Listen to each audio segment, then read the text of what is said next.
yesterday after the game, because after the game, I noticed that immediately after overtime, the coaches from both teams came, shook hands, did the little handshake line, and then both teams huddled after the game. Then after that, the Mystics team went directly to the locker room, and there seemed to be players from Indiana who thought that they were going to go and Stephanie White, Indiana's fearless head coach, who could probably draw up a winning play in her sleep, just dropped a surprising update on Sophie Cunningham's injury.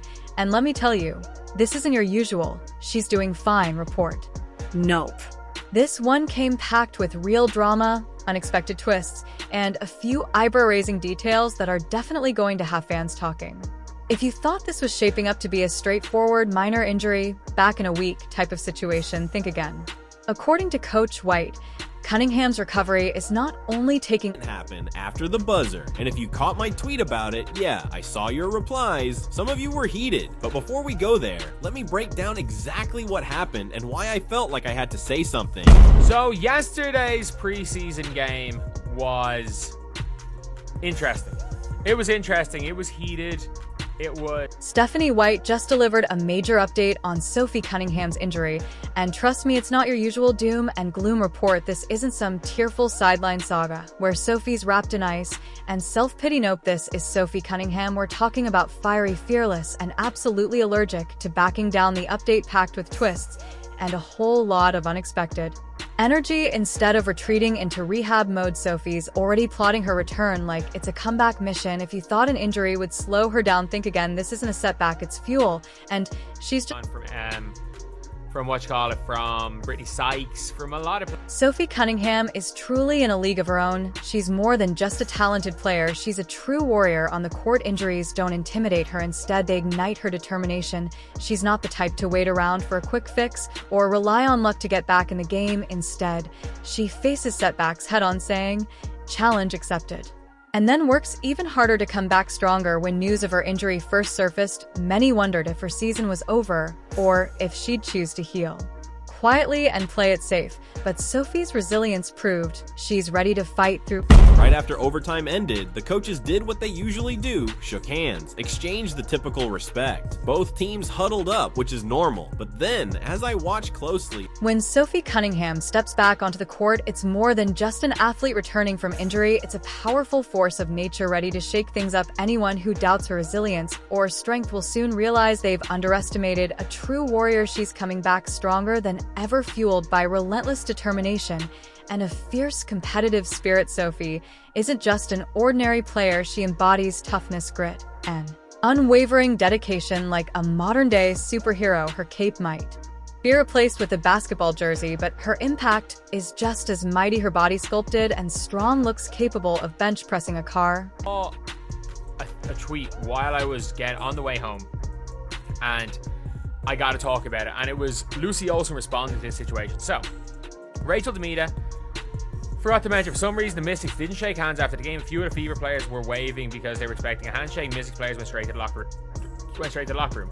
And a lot of people obviously went to the heads of the Mystics players. If you ever need proof that the Indiana Fever are more than just a team, that they're a full-blown force of nature, look no further than Sophie Cunningham.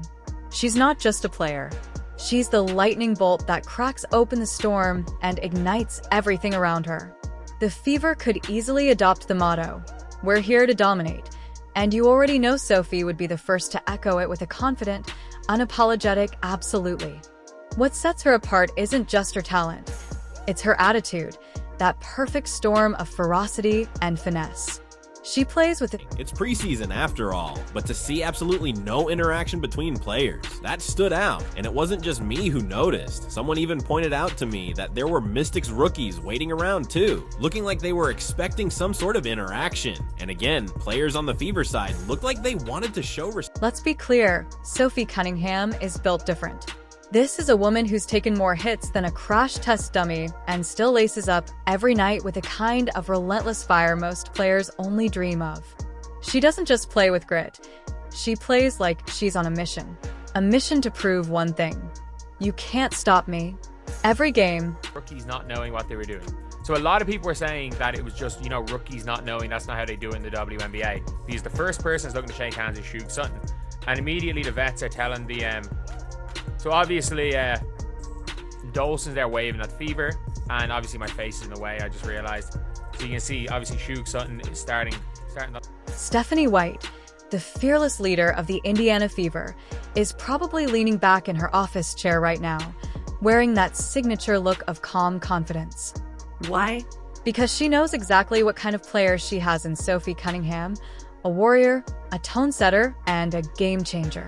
Let's not sugarcoat it. Sophie isn't just another name. They're really confused, they don't know what's going on.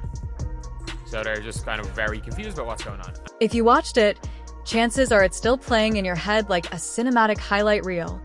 Equal parts intensity, grit, and jaw-dropping resilience. But let's be clear, this wasn't your average physical matchup. And it definitely wasn't your typical foul where a player takes a hit, dusts themselves off, and jogs it off. No. This was a moment. The kind of moment where time seems to freeze, the air gets heavy, and everyone watching leans in with... Let's talk about what did go right, because they really impressed me. Lucy Olson, Sonia Citrin, and Kiki Iriafen all got minutes in the first quarter, which I did not expect. And wow, they delivered. Sonia Citrin especially. If you didn't know who she was, you'd think she was all... And then came the moment of true magic. Sophie didn't just get up, she transformed into a powerhouse. She took that fall and looked adversity square in the eye, then confidently declared, "Nice try, but I've been through worse," and come out stronger. That's the kind of player every team dreams of, someone who doesn't crumble at the first sign of trouble, but instead faces challenges with resilience and grit. She smirks at difficulty, stands tall, and proclaims, "This is my court." Now, let's be real, Sophie isn't just a key player for the Fever, she's their heartbeat, their secret weapon, the very soul of the team.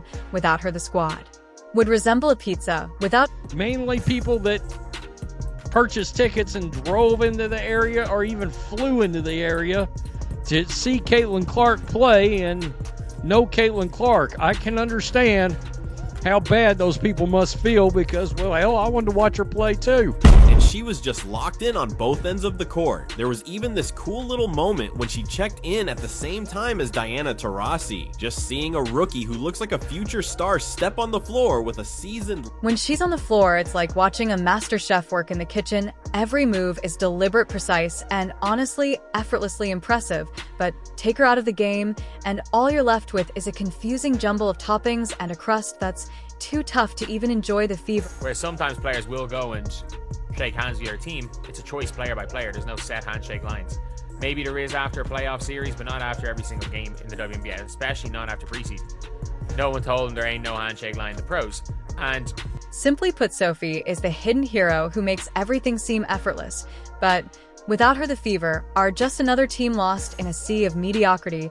She's the game changer, the player who elevates the team from pretty good to we're about to dominate this league. Losing her isn't just losing a key player, it's losing the heartbeat and soul of the team, and no one understands this better than Sophie herself. She doesn't just show up to play, she shows up to dominate every game. She's out there ready to take on anything and confident in her abilities. When opponents glance her way, they don't see someone they can easily outmatch. They see someone who's practically daring them to try. Sophie isn't just participating. It was her signature Lucy Olson mid-range. If you know, you know. And she played hard on defense. I was cheering so hard for her. It's at the stage where, when I made this video, I was like, something must be up, because yeah, there's a little bit heated, but what we saw last year, even listening to Judy Van Loo and a few Mystics players speak, there's no actual animosity between the Fever and the Mystics. They just played 4 really good games last year. It's a completely justified response. However, the issues go beyond coaching adjustments. Players have publicly criticized the team's lack of direction and accountability, and younger players like Tila Cardoso have contributed to the team's declining culture.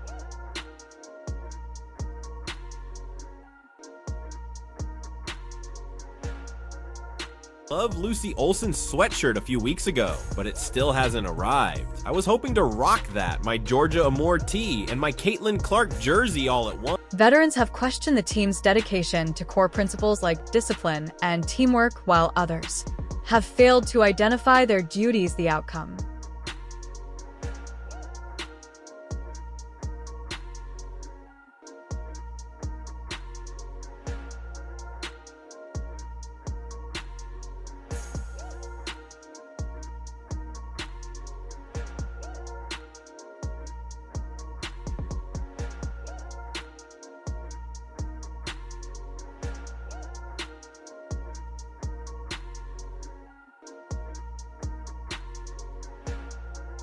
She fits in perfectly already. She looked confident and ready. Now on the Fever side.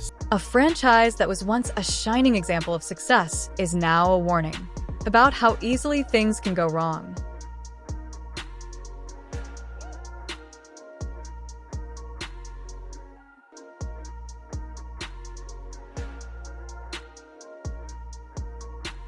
She didn't play, you could still feel her presence the entire time. She was in the huddle, hyping up her teammates, basically acting like an assistant coach. And she was chirping the refs like crazy. Classic Caitlyn. You could tell she was itching to get on the court. If she could have suited up, she would have. It was fun.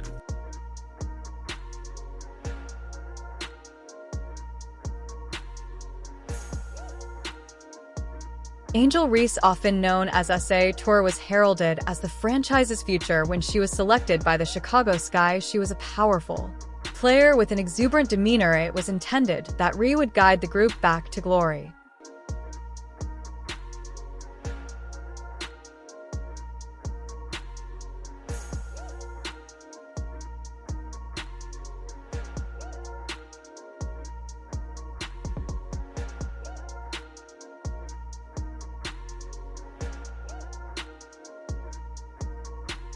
However, rather than encouraging a change, Reese's presence has served as a catalyst for controversy due to her on-court antics and off-court arrogance, which has split her supporters and teammates.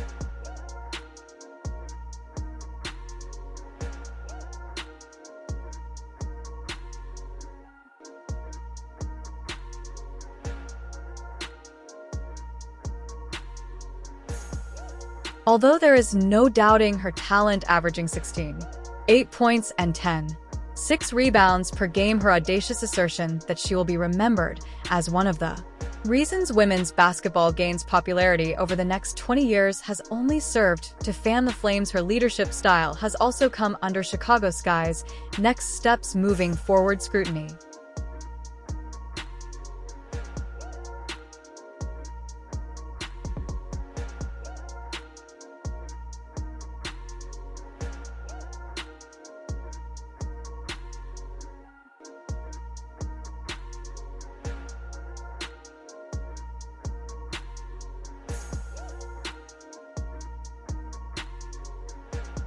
A player who is more concerned with her own legacy than the success of the team has been depicted by allegations of locker room disputes and favoritism. The game versus Caitlin Clark was the tipping point as Reese's contentious flagrant foul caused indignation. Her defense that it was a play on the ball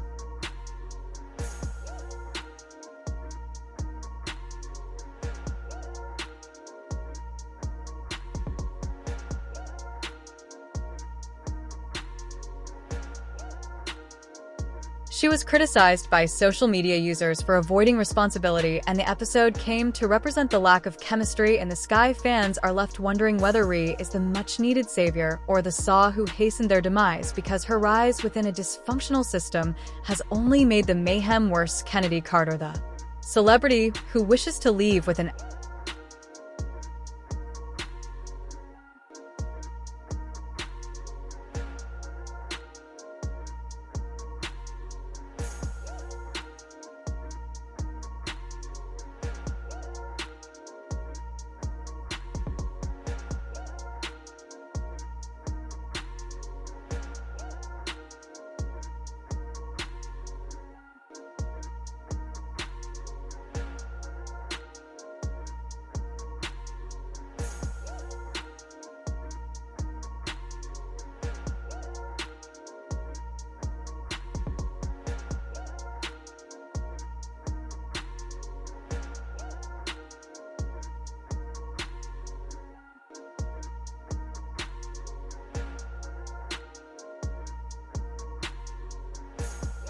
Whatever your stance, it is certain that Carter's final thoughts and what's next for the WNBA possible exit would deal a severe blow to a group that is already having difficulty surviving.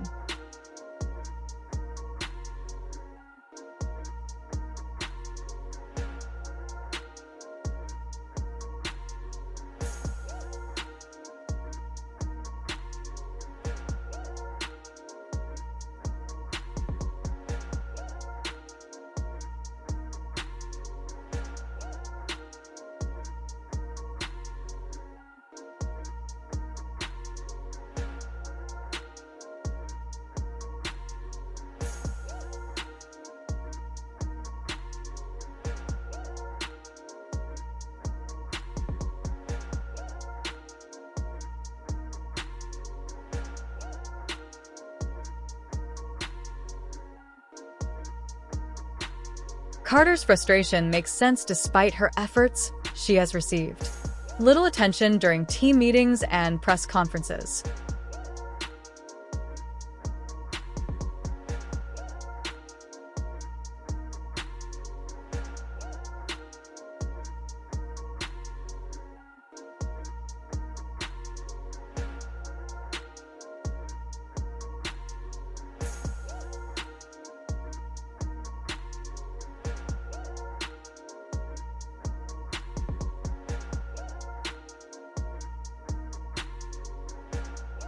If Carter quits, it will be a clear reminder of the ski's incapacity to keep elite talent and an indication that the crisis is far from finished. Tyler Marsh, the new head coach, has been vague when asked about her future, which has fueled rumors that the Sky are willing to let her go.